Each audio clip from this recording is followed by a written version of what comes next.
Hello বন্ধুরা, good morning. কেমন আছো সবাই? আশা করি সবাই ভালো আছো। তো তিন দিন ব্লগ দিইনি। তো তার কারণ অনেক কিছু ব্যাপার আছে যে আমার আগেকার পুরনো ভিডিওগুলো না কপিরাইট পড়ে যাচ্ছে। আমি একটা গান ব্যাকগ্রাউন্ডে ইউজ করেছি, সেই গানটাতে প্রত্যেক দিন করে একটা করে ভিডিওতে কপিরাইট আসছে। মানে এত রাগ হচ্ছে কি বলবো, মানে বিরক্তি লাগছে। আগেকার ভিডিওগুলো যেগুলো খাটনি করে কষ্ট করে করেছি, সেই ভিডিওগুলো একটা করে প্রত্যেক দিন কপিরাইট পড়ছে। প্রত্যেক দিন ডেলি একটা করে কপিরাইট আসছে। একদিন তো দুটো এসেছিলো। যাই হোক, কপিরাইট ঠিক করা যায়, সেটা আমি ঠিক করেছি। তো এবার ভালো লাগে বলো তো, ওরকম কপিরাইট আসলে পারে এবার ঠিক করাও খুব একটা ঝামেলা। যাই হোক, তার জন্য ভিডিও করতে ইচ্ছা করছিল না। বড় ভিডিও ভাবছিলাম মিনি ব্লগ করব, শর্ট ভিডিও করব যেমন আগে করতাম। তো তোমরা বড় ভিডিও দেখতে ভালোবাসো, তাই বড় ভিডিওটা আজকে শুরু করলাম। তো এই যে সকাল হয়ে গেছে, এখন 7টা বাজে। আমি উঠেছিলাম 5টার সময়, আমার বর মাঠে গেল। তো তখন একটু হালকা অন্ধকার। তো 5টার সময় উঠেছিলাম, দিয়ে চা করে দিলাম, এবার শুয়ে পড়েছি। দিয়ে বড়ো ছেলের তো পড়া ছিল 6:30টার সময়, ওকে ডেকে দিতে হয়। আমার ঘুম ভাঙেনি, আমার শাশুড়ি মা এসে ডেকে দিল যে এই পড়তে যাবে কখন? আমি তো ঘুমোচ্ছিলাম। আমাকে বলছে আমাকে ডেকে দাওনি, এত লেট হয়ে গেছে, আমাকে তো স্যার বকবে। তো যাই হোক, জোরজার করে পাঠালাম, কি করবে কে জানে। 6:30টায় পড়া, 6:45টার সময় গেল, এখন 7টা বাজে। আমার কোনো কাজই কমপ্লিট হয়নি। শুধু বড় ছেলে ঘরটা একটু পরিষ্কার করলাম, মশারিটা খুলে। এখনও ঘর ঝাড় দেবো, বাসন ধোবো, ঘর মুছবো, কিছুই কাজ হয়। গুগলো দিকে ঘুমাচ্ছে, চলো কাজ সেরে নেই, কি আর বলবো। এমনিতেই তো বেলা করে ঘুম থেকে উঠেছি 7টার সময়, তারপরে আবার একটা কাজও কমপ্লিট হয়নি। তো এবার 5টার সময় উঠেও যদি আবার ঘুমিয়ে পড়ি তাহলে কি করে কাজ কমপ্লিট হবে। 5টার আগেই উঠেছিলাম, 4:45টার দিকে ঘুম থেকে উঠেছিলাম। তো আমার বর কে কি বলো তো, সকালবেলা আমার বর তো ভোরবেলা ঘুম থেকে উঠে পড়ে, আমি ঘুমিয়েই থাকি। তো এবার আমার শাশুড়ি মাই ওকে চা করে দেয়। মা ভোরবেলা উঠে পড়ে, মা, বাবা আর আমার বরমশাই 3জনে একসাথেই চা খায়। আর আমি অনেক পরে কাজ কমপ্লিট করে ওই যে আমার গুবলু সোনাকে খাইয়ে আমি লাস্টে 9টার দিকে চাটা খাই। তো এবার ওই জন্য আমাকে আর ডাকে না আমার বর। তো এবার ভোরবেলা উঠেছে যেহেতু, তো তার জন্য আমাকে ডেকেছে যে চাটা করে দাও, আমি মাঠে যাব আর বাড়ি আসবে না। জল খাবারটা আমার বড় ছেলেকে দিয়ে আসতে বললো খাবারটা, কারণ বড় ছেলে আজকে স্কুল ছুটি তো বাড়িতেই থাকবে, সেই জন্য আর কি ওর বাবা বললো তুই খাবারটা দিয়ে আসিস জল খাবারে। তো 5টা পৌনে 5টার সময় ঘুম থেকে উঠেছিলাম, দিয়ে ওকে চা করে দিয়েছি, চা মুড়ি খেয়ে গেছে আজকে। তো তারপর আমি আবার ভাবছি এত তাড়াতাড়ি উঠে কি করব, দিয়ে আবার শুয়ে পড়েছি। দিয়ে ব্যাস ঘুমিয়েছি আর ঘুম ভাঙে। তো মা এসে ডাকছে যে এই পড়তে যাবি কখন রে। আমার তো ছ্যাত করে ঘুমটা ভেঙে গেছে। হ্যাঁ, তো তাই তো 6:30টার সময় ছেলেটাকে ঘুম থেকে ডাকতে হবে, দেরি হয়ে গেছে, আমাকে তো খুব বকবে। তো তাড়াতাড়ি করে ওকে গিয়ে ডেকে দিচ্ছি। তো বলছে এত লেট করে আমাকে ঘুম থেকে ডাকলে আমি পড়তে যাবো না, স্যার আমাকে বকবে। তো যাই হোক, বলে টলে চলে গেছে পড়তে। তো আমি কাজ এদিকে কমপ্লিট করে নিচ্ছি, বাসন ছিল বাসনগুলো ধুয়ে নিলাম। আর আমাদের ঘরে না প্রচন্ড পরিমাণে ঝুল হয়, প্রচন্ড মাকড়সার জাল করে, একদম বাড়িতে পোকা মাকড় সব আছে। তো এবার আমাদের দুর্গাপুজোর সময় ঘর ছাড়তে হয়। এবার ভাদ্র মাসে অনেকে যাদের বাড়িতে লক্ষ্মী পুজো আছে তারা ভাদ্র মাসে ঘর ঝেড়ে ফেলে। এবার আমাদের বাড়িতে তো লক্ষ্মী পুজোটাই নেই, মানে সব বাড়িতে লক্ষ্মী পুজো আছে, শুধু আমাদের বাড়িতেই নেই। আমার বাপের বাড়িতেও ছিল। আমার মা ওই যে লক্ষ্মী পেতে যে ভাদ্র মাসে বাড়িতে যে লক্ষ্মী পুজোটা হয় ওটা মা করতো। তো ভাদ্র মাসে কিন্তু আমি ঘরটা ঝেড়ে পুরো পরিষ্কার করে ফেলতাম। তো এবার আমাদের আবার সেই লক্ষ্মী পুজোটা নেই। ঘটের যে লক্ষ্মী পুজো বাড়িতে কি সুন্দর, কি ভালো লাগে। বাড়িতে লক্ষ্মী পুজো নেই, খুব মানে খারাপ লাগে। লক্ষ্মী পুজো নেই, তারপরে ইতু পুজো নেই, এগুলো নেই। তো কি আর করা যাবে।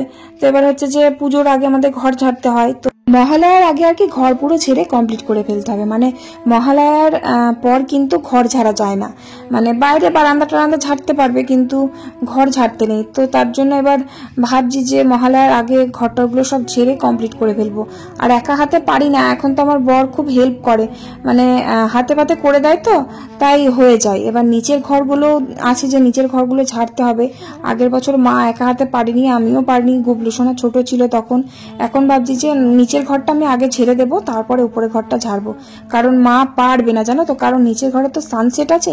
আমাদের যেমন ওপরে যে বড় বড় সেই বক্সের মতন করেছে সব জিনিসপত্র রাখার জন্য, ঘরের কম জিনিস সব রাখার তো একটা জায়গা লাগে, তাই দুখানা বক্সের মতন করে নিয়েছে, মানে সানসেট করেনি। এখনকার দিনে মানুষ কি করে, ঘরে সানসেট করলে ভালো লাগে না দেখতে, কিন্তু আগেকার দিনের মানুষরা ঘরে সানসেট আছে সব, প্রত্যেকটা ঘরে, পুরোনো দিনের মানুষদের কিন্তু ঘরে একটা করে সানসেট আছেই। তো এবার নিচের ঘরে কিন্তু 3টে ঘরেই সানসেট, না আমার ঘরটা ছিল না, আমার যে ঘরটা নিচে থাকতাম ওটা কিন্তু পরে করেছিল আর কি, পিছনের জায়গাটা কিনে পরে করেছিল আমার পর। এবার যে ঘর দুটো পুরনো ঘর সেটা হচ্ছে আমার শাশুড়ি মায়ের, আর আমার ননদ যে ঘরটা থাকতো, তো এবার ওই ঘর দুটোই কিন্তু সানসেট আছে। আর যত মানে কাঁথা বালিশ লেপ যা আছে সব বস্তায় ভরা আছে, ঠাকুরের বাসন থেকে মানে আর কি টুকটাক অনেক জিনিস ওইসব সানসেটের মধ্যে সেই বস্তায় করে ভরা আছে, সব ওগুলো পারি। তারপরে আবার ইঁদুর টিঁদুর হয় কিনা দেখতে হয়, ইঁদুর থাকলে কি বলতো সব বস্তা কেটে ওই তারপরে ব্ল্যাঙ্কেট কাঁথা টাথা মায়ের যা সব পুরোনো জিনিসপত্র আছে সব কেটে দেবে। তাই জন্য আমি প্রত্যেক বছর করি, ওই সব বার করে সব ঝেড়ে টেড়ে দেখি। ইঁদুর তো থাকে প্রত্যেক বাড়ি, ছোট ছোট ইঁদুর, সে বাচ্চা পেরে একদম এক গাদা করে, বাড়িতে খুব ইঁদুর আছে। তবে ওপরের ঘরে কিন্তু বলতে নেই এখনো অব্দি ইঁদুরটা ওঠেনি, ইঁদুর উঠলে যে কি হবে তার ঠিক নেই, সব কেটে দেবে। তো ওপরের ঘরে তো খুব একটা বেশি জিনিসপত্র নেই, তাই জন্য ইঁদুরটা খুব একটা নেই। এবার নিচের ঘরে তো মানে রাজ্যের জিনিসপত্র, তাই ভাবছি যে মা তো পারে না একা হাতে, আগের বছর ঝাড়তে পারিনি, আমি পারিনি, আমার তখন উপরের ঘর ঝাড়তে ঝাড়তেই আমার সেই দিন কাবার হয়ে গেছে, তাই নিচের ঘর আর ঝাড়া হয়নি। তাই ভাবছি আগে নিচের ঘরটা মায়ের ছেড়ে দেবো, তারপরে আমি উপরের কাজে হাত লাগাবো। আর আমার বর যদি হাতে হাতে হেল্প করে তাহলে দুজনে একসাথে ঝেড়ে নেবো, কোনো অসুবিধা হবে না। তো যাই হোক, তো এই যে আমি হালকা পাতলা যে ঝুলগুলো হয়েছিল ঘরে, মানে ঝুল যেন ঝরে ঝরে পড়ছে, তাই ওই ঝুল ঝাড়ুটা দিয়ে হালকা করে ঝুলটা ঝেড়ে নিলাম। আর ঝুল ঝাড়ুটা একদম মানে নড়বড়ে বাজে, একদম খুলে যায় বারবার, তো তার জন্য আমার বর আবার আরেকটা ঝুল ঝাড়ু কিনে দিয়েছে। তো ওপরের যে হালকা ঝুলগুলো আছে সেগুলো তো মোটামুটি ঝাড়তে পারলাম। আবার পরে যখন ঘর ঝাড়বো তখন ওই বড় টুলটার ওপর উঠে ওই ঝাঁটা দিয়ে ঝুলটা ছেড়ে নেব। ঝাঁটা দিয়ে ঝুল ঢাললে বেশ পরিষ্কার হয়, খুব ভালো।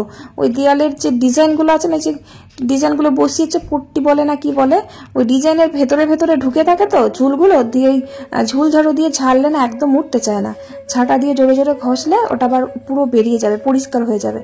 যাই হোক, তো দেখা যাক, এখন তো মানে ভাদ্র মাস পড়েনি, ভাদ্র মাস পড়তে আর মানে 2 দিন বাকি আছে, আজকে কত তারিখ বাংলার তাও জানি না।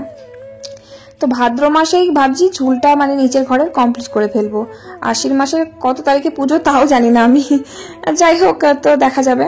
তো তারপর সব কাজ কমপ্লিট করলাম, গুবলুকে খাইয়ে আমি চা খেলাম, চা খেয়ে নিচে এলাম, বড় ছেলে আমি দুজনাই চা খেলাম, খেয়ে নিচে এলাম। বড় ছেলে দিকে পড়ছে, সামনে পরীক্ষা।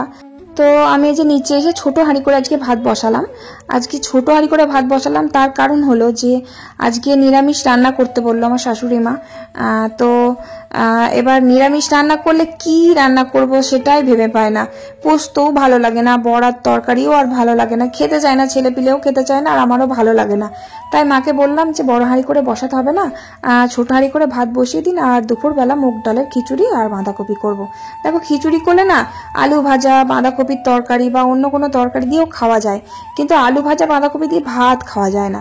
তাই ভাবছি যে আজকে মুগ ডালের খিচুড়ি করব, আর মসুর ডালের করব না, তার কারণ মসুর ডালগুলো ঘরে যাতায় ভেঙেছে, মানে আরেকবার ভাঙতে হতো, একবার ভেঙে ছেড়ে দিয়েছে, দিয়ে গোটা গোটা রয়েছে, খোসা আছে, খিচুড়িটা সে কালো কালো হয়, ভাল লাগে না খেতে, খোসা থাকলে ভালো লাগে, মুসুরি মুসুরি হয়ে আছে।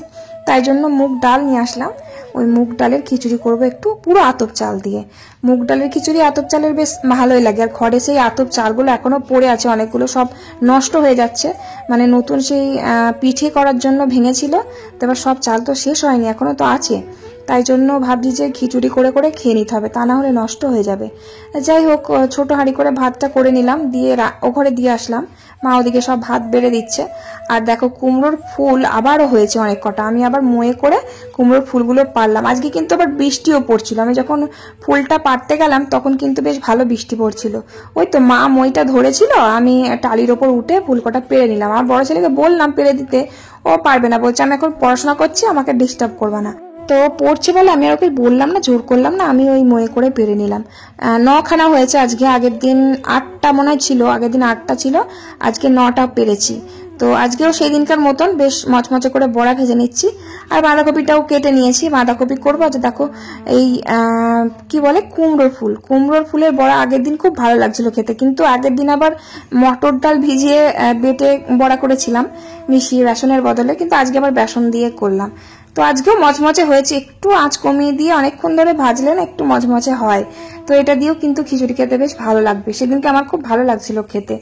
আর বাঁধাকপিটা রান্না করবো, তা আবার বড় ছেলে বলছে আমি ওইসব দিয়ে খিচুড়ি খাবো না, এমনি তো খিচুড়ি খুব একটা পছন্দ করে না, মানে এখন খাই তাই বলে শুলে, কিন্তু খিচুড়ি একদম খোটা ভালোবাসে না। তো বলছে আমাকে আলু না ভেজে দিলে আমি খিচুড়ি খাবো না। তো ওকে আলু ভেজে দিতে হবে কটা, তাই ভাবছি বাঁধাকপিটা হয়ে গেলে কটা আলু ভেজে দেবো। বাঁধাকপি আমার খুব ভালো লাগে খিচুড়ি দিয়ে, দারুণ লাগে। সেই ঠাকুরের স্থানে কোনো জায়গায় মৎস্য খেতে গেলে বাঁধাকপি তারপরে খিচুড়ি দেয়। তবে যে ডালের খিচুড়ি হোক না কেন, সব থেকে বেস্ট লাগে আমার ওই মুগ ডালের খিচুড়ি। মুগ ডালের খিচুড়ি একটু ঘি দিয়ে রান্না করলে কি দারুণ হয় সত্যি করে। তাই জন্য আমি ভাবলাম যে মুগ ডালের খিচুড়ি করি। মুসুর ডালের তো প্রায়ই করা হয়, তা আতপ চাল দিয়ে করলে আরো বেশি ভালো লাগে। আর সামা চালের খিচুড়ি মানে ওই যে ভুরুর চাল যেটা বলে, ওটা তো অতুলনীয়, ওটা তো আমার বেশি প্রিয়। আর আজকে কিন্তু ভাবছি যে কয়েকটা সবজি দেব খিচুড়ির মধ্যে, কারণ যখনই খিচুড়ি রান্না করি তখন কিন্তু এমনি নর্মাল করি, আলু টালু দিয়ে করি। তবে আজকে ভাবছি কয়েকটা সবজি আছে, যেমন গাজর, তারপরে কুমড়ো, নানা রকম সবজি দিয়ে করব। তবে একজন কমেন্ট করেছে, একটা বোন কমেন্ট করেছে যে তুমি সবজি দাও না, সবজি দিয়ে খিচুড়ি করলে বেশি ভালো লাগে। তবে আমি যতবার খিচুড়ির ভিডিও করেছি ততবার কিন্তু সবজি দিইনি। তবে আমাদের সবজি দেওয়া খিচুড়িটা এত ভালোবাসে না আমার বর, কি বলবো। মানে পালং শাকের সময় যখন শীতকালে খিচুড়ি করি, আমার বর তো কোচা কোচা পালং শাক এনে দেয় পালং শাক খিচুড়িতে দেওয়ার জন্য। ছোট্ট ছোট্ট করে কুচিয়ে আমি খিচুড়ির মধ্যে পালং শাক দিই, কি দারুণ খেতে হয়। কিন্তু ওই পালং শাক সবজি দিয়ে আমার শাশুড়ি মা খুব একটা পছন্দ করে না, মানে খেতেই চায় না, ভালো লাগে না বলে। তাই জন্য সবজি দেওয়াটা বন্ধ করে দিয়েছি একদম। তো এবার পালং শাক দিলে আমারও খুব ভালো লাগে খেতে। আবার আমার বরমশাই তো এত প্রিয় কি বলবো, মানে মুসুর ডালের খিচুড়ি করলে শুধু বলবে পালং শাক দিয়ে করো। মানে গরমকালেও বলবে, পালং শাক তো এখন সবসময় পাওয়া যায়, বললে না খিচুড়ি করবো তাহলে একটু পালং শাক নিয়ে আসতাম। এত ভালোবাসে পালং শাক দেওয়া, তারপরে সব রকম সবজি দিয়ে খিচুড়িটা খুব পছন্দ করে। তো এবার বাড়িতে কিছু সবজি আছে, তো তার জন্য ভাবছি যে আজকে খিচুড়িতে সবজি দিয়ে করব। সবজিটা আগে ভালো করে ভেজে নেব। তো দেখো তরকারি কিন্তু আমার হয়ে গেছে, আলু ভাজা, বাঁধাকপি হয়ে গেছে, নামিয়ে দিয়েছি। দিয়ে ওই হাঁড়িটাই, মানে যেটাতে ভাত বসিয়েছিলাম সকালে, ওটাতেই আর কি খিচুড়ি বসিয়ে দিলাম। মুগ ডাল আর আতপ চাল দিয়েই বসিয়েছি। তারপরে জানো তো মূলো আমি ভেজে দিতাম খিচুড়ির মধ্যে। মূলো কি দারুণ টেস্ট হয় সত্যি করে, তোমরা খেয়েছো কি জানি না। মূলো একটু হালকা করে ভেজে একটু মশলা দিয়ে কষে বা না কষে নিলেও এত সুন্দর টেস্ট হয় না খিচুড়িটা, মানে আলাদা রকমের। মূলোর একটা খুব সুন্দর গন্ধ হয় না খিচুড়ির মধ্যে দিলে, এত সুন্দর লাগে। কিন্তু খেতে খুব একটা পছন্দ করে না, মানে আমার শাশুড়ি মা। আমার বর কিন্তু ভীষণ ভালোবাসে খেতে, তো তার জন্য দেওয়া হয় না। শীতকালে কিন্তু যখন খিচুড়ি করতাম আগে, তখন ভিডিও করতাম না, ব্লগই করতাম না তখন, মানে এত পরিমাণে সবজি দিয়ে তখন খিচুড়ি রান্না করতাম। এখন আর করা হয় না। এই যে দেখো সবজি কয়েকটা ছিল, কুমড়ো ছিল বাড়িতে, কুমড়ো দিয়েছি, আলু দিয়েছি, পটলও দিয়েছি, আর একটু গাজর ছিল। ওই গাজর, পটল, কুমড়ো একটু ভালো করে যে ভেজে নিচ্ছি, ভেজে নিয়ে দিয়ে দেবো। আর মশলাটা একটু পরে ভাজবো, কারণ মশলা একটু পরে দিলে ভালো হয়, একদম প্রথমে দিয়ে দিলে অতটা ভালো লাগে না। আর চালটা দিয়েই আমি সবজিগুলো ভেজে দিলাম, তার কারণ মুগ ডালের খিচুড়ি এক্ষুনি হয়ে যাবে, তারপরে আবার আতপ চাল, মানে বসাতে সেদ্ধ হয়ে যাবে, তাই না। আতপ চাল খুব একটা জালও খায় না, আর ওদিকে মুগ ডালও খুব বেশি জাল খায় না। যে দেখো হয়েও গেছে, আমার তাড়াতাড়ি হয়ে গেছে খিচুড়িটা। তো একটু ফোড়ন দিয়ে দিলাম, শুকনো লঙ্কা, তারপরে জিরে ফোড়ন দিয়ে দিলাম খিচুড়ির মধ্যে, আর তেজপাতাও দিয়েছি, আর একটু ঘি দিলাম। ঘি দিলে কিন্তু আতপ চালের আর মুগ ডালের খিচুড়িতে বেশি সুন্দর গন্ধ হয়। তবে ঘি দিয়ে কিন্তু বেশি ফোটালাম না, ঘিটা দিয়ে একদম নামিয়ে দিলাম। আর খিচুড়িটা কিন্তু একটু পাতলা করে নামালাম, কারণ ওই যে মুগ ডাল আর আতপ চাল কিন্তু খুব মানে টানে, জল টানে প্রচন্ড পরিমাণে, শক্ত হয়ে যাবে খিচুড়ি। বসে গেলে তখন আবার আরো বেশি শক্ত লাগবে, তাই একটু পাতলা করেই করলাম। খানিকক্ষণ পর আবার পুরো হয়ে যাবে খিচুড়িটা। আর বেশি শক্ত মানে পুরো হয়ে গেলে আমার বর আবার পছন্দ করে না। ওই যে পাতলা খিচুড়ি খেতে কি যে ভালোবাসে। তবে মুগ ডালের খিচুড়ি পাতলা ভাল লাগে না, ওটা কিন্তু পুরোই ভালো লাগে। যাই হোক, ওর মনের মতনই করে খিচুড়িটা নামিয়ে নিয়েছি। খিচুড়িতে সব সবজি সেদ্ধ হয়ে গেছে, শুধু গাজরটা একটু অল্প সেদ্ধ হয়েছে। গাজরটা ফ্রিজে ছিল না, দেখি শুকিয়ে গেছে কেমন একদম, তার জন্য একটু মানে শক্ত হয়ে আছে। একটু ছোট ছোট করে কুচি করে দিলে আবার একটু সেদ্ধ হয়ে যেত। যাই হোক, কামড়ে খেয়ে নেবে, অসুবিধা নেই। তো তারপর সব পরিষ্কার করে কড়াইটা মেজে উপরে চলে এলাম, দিয়ে যে গুবলু সোনাকে চান করিয়ে খাইয়ে দিলাম। খিচুড়ি তো মোটেই খুব একটা পছন্দ করে না, তো ওই আলু ভাজাও খেতে চায় না, আলু ভাজা নিয়েছি, খিচুড়ি যাই হোক ওকে মানে ভুলিয়ে ভালিয়ে খাই দিচ্ছি। আর ওই যে দেখো ফোনে কার্টুন দেখছে, ওর বাবার ফোনে কার্টুন দেখছে। এখন ওর বাবা তো মাঠে গেলে ফোনটা নিয়ে যায় না, বাড়িতেই থাকে, তো তার জন্য ও কার্টুনটা দেখতে পায়।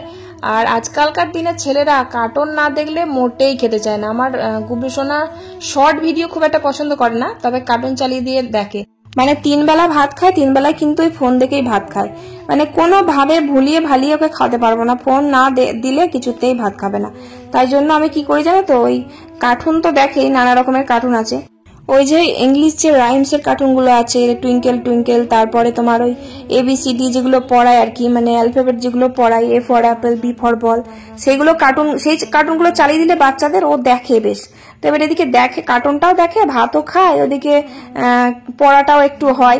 এবার সবসময় যদি একটা জিনিস দেখে না, সেটা আবার মুখেও উচ্চারণ করে, ও বলে নিজে নিজে, যখন খেলা করে তখন বলে A for Apple, B for ball, C for cat, এগুলো সব কার্টুনে দেখে, তো দিয়ে বলে, বেশ ভালো লাগে আমার।